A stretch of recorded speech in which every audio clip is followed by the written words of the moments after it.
What's up sa inyo mga Repa Babes? Ito nga palang part 2 ng aming video adventure dito sa aming bahay kubo dito sa Antipolo, kung saan magluluto nga kami ng sinigang na bangus at inihaw na bangus. Maglilinis ng aming paligid. Panoorin ang aming video.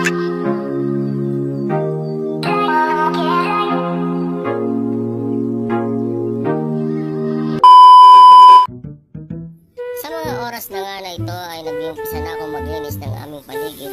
Pinawalis ng lahat ng dahon na nakapaligid sa aming bahay at sa aming lugar.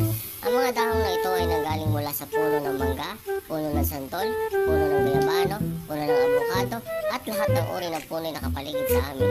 Sa tuwing taglagas ay nag-uumpisa ng dumami ang dahon dito sa amin na tuyo. Kailangan itong malinis, kaya dito pa lang ay nag-uumpisa na ako sapagkat pahari pa itong dumami kung sakaling hindi kami makapunta uli. Ito nga pala't nandito na ako sa kabilang side ng aming bahay, ng aming paligid upang linisin ang bawat sulok. At tungat ang dami ko ng linis na iipon na dahon. Andito nga tinulungan na ako ng aking anak na si Kiyo upang mapabilis kami. Siya na muna ang mabawalis at ako naman ay mag-uumpisa na magpalingas ng. Dito nga ay naghahanap na ako ng panggatong na aming gagamitin sa aming pagluluto. Patuloy pa rin sa pagwawalis ang aking panganay na anak, na sa ganun ay tuluyan ng malinis. Habang siya ay nagwawalis, ako naman ay naghahanap ng panggatong. Dito nga ay nag-umpisa na akong mamuha ng tubig galing sa tubig ulan upang mahugasan ang aming mga kasirola at kaldero na gagamitin sa aming pagluluto. Pagkatapos ko ang hugasan ng aming mga kaldero at kasirola, ay hugasan ko naman ito sa malinis na tubig galing sa lawas. Dito ay nagsimula na akong maglagay ng panggatong upang makapagpalingas na, nang sa ganun ay makapagluto na nga kami ng aming kakainin ngayong tanghalian. Marahil pagod na rin ang aking anak sapagkat kanina pa rin siya naglilinis. Dito nga't nag-uumpisa na akong maglagay ng mga maliliit na panggatong, na sa ganun ay masilaban ko na.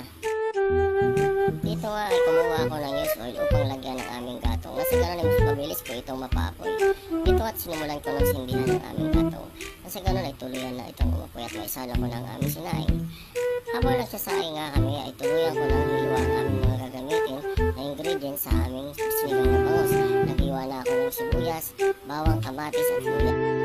At eto at tapos na maluto ang aming sinaing at tuluyan ko ng sinarang ang kasirola na gagamitin ko sa pagluluto ng. At nang mainit na nga ang aming kaserola ay naglagay na rin ako ng mantika ng aming gagamitin sa pagkigisa ng sibuyas, bawang at luya. Dito nga ay nilagay ko na ang mga luya, sibuyas, bawang at luya na gagamitin ko, na sa ganun ay tuluyan sumarap ang aming lulutuin at masarap naman ang aming kakainin. Dito nga ay nagpatulong na ako sa aking anak na halo-haloin upang hindi masunog habang ginagawa ko pa ang ibang gawain.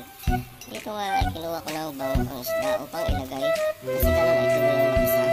Naglagay na rin ako ng magic sarap. Siyempre, kailangan yan para sumarap. At lalong-lalo na siyempre, kailangan lagyan ito ng paminta. May lalagyan ko na rin ito ng asin na siguro ay tuluyan ng magkalasa.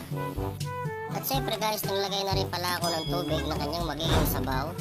At konting tubig pa. At naglagay na rin ako ng konting asin na siguro ay tuluyan ng lumasa. Ayan, tinihintay ko na lang itong kumulo. At ito na nga't kumukulo na, kaya tinikmo ko muna sa bat kung tama na ang lasa. At dito nga guys, habang kumukulo ay nahanap ko ng sinigang mix. Kasi gano'n ay mailagay ko na ang aming pampaasim. Ito nga magsisilbing pampaasim ng aming sinigang sapagkat ito ang pinakamasarap na paghalo. Ito nga pala ay ng sinigang. Dito nga tinalo-halo ko ng konti ang ibabaw. Kasi gano'n ay tuluyan na humalo ang lasa. Dito nga ay inikot-ikot pa ng aking anak ang camera, na sa ganun ay tuluyan yung makita ang paligid ng aming bahay kubo, ang aming nagawa. Ito nga pala, hinihintay namin kumulo pa ng gusto ang aming sinigang at nilagay ko na nga pala ang kangkong at mamaya ay kakain na din kami. Dito nga ay nagsimula na akong maghiwa ng ingredients na gagamitin ko sa inihaw na bangus, na sa ganun ay makakain na din kami pagkaluto.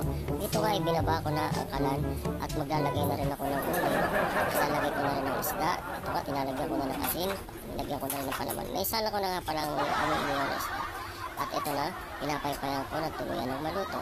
Dito nga ay patay ang paypay ko sapagkat nawawala ang ito. Sa puntong ito nga ay malapit ng maluto ang aming inihaw na bangus. At ito nga tuluyan na naluto ang aming tanghalian na sinigang na bangus at inihaw na bangus.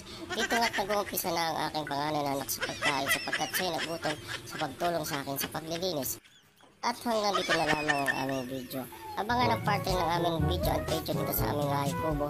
At marami pa kaming gagawin dito sa aming bahay kubo. Maraming salamat sa inyong panonood. Yun lamang po.